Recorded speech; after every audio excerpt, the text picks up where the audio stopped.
Bon, petite vidéo rapide un matin, je veux pas vous étourdir, je veux juste parler de risque puis de tarification. Dans le fond, ce que je veux vous expliquer rapidement, c'est que contrairement à une assurance standard, la Société de l'assurance automobile du Québec, elle ne fait pas de discrimination sur votre expérience de conduite. C'est-à-dire que vous soyez un super bon conducteur avec 20 années d'expérience ou que vous soyez un apprenti conducteur, elle va vous charger le même prix. En fait, c'était pire que ça. Avant l'année passée, si vous étiez un conducteur qui n'avait pas d'expérience, vous payez moins cher d'assurance que ce que les autres payaient. Vous dites que moi, je prends moi par exemple, mais moi qui suis un conducteur de 27 ans d'expérience, un apprenti payait 5 à 10% moins cher d'assurance que moi qui ai 27 ans d'expérience, ou que vous qui en avez 20 ans, ou que vous qui en avez 10 ans. Puis c'est pas pour faire de la discrimination de mon affaire, c'est juste pour dire que à un moment donné, il faut quand même respecter un minimum de logique. Là. Tu ne veux pas payer quelqu'un plus cher pendant 20 ans parce que tu ne veux pas lui charger plus cher la première année. Donc, tout ça pour amener à une chose. L'expérience de conduite, est-ce que ça a un impact sur le taux d'accident? Oui. Si vous regardez le tableau en tant que tel, vous allez voir que pendant l'année d'apprenti, puis les 2 années subséquentes où est-ce que la personne va avoir son permis de permis de conduire régulier, la fréquence d'accident est quand même assez élevée. Dès qu'elle dépasse ce 3 ans-là, ça coupe de moitié.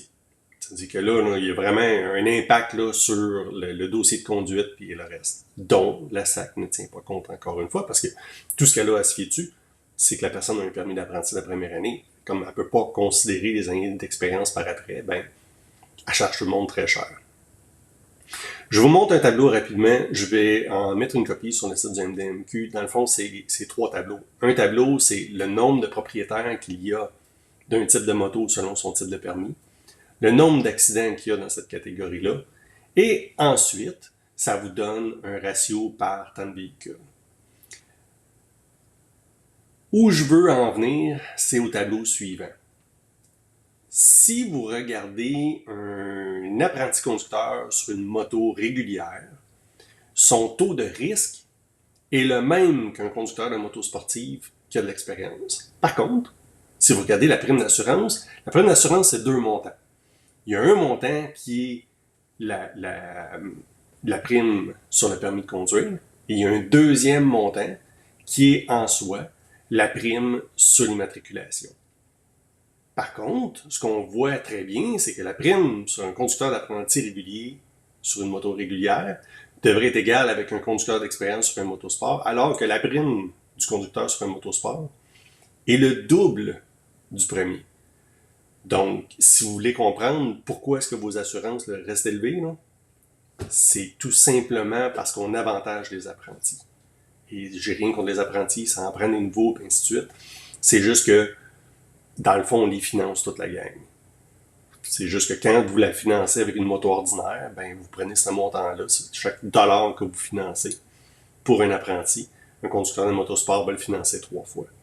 Donc c'est juste pour donner une idée là, de montrer à quel point est-ce qu'il y a une disparité dans la tarification qui n'a aucun sens. Là.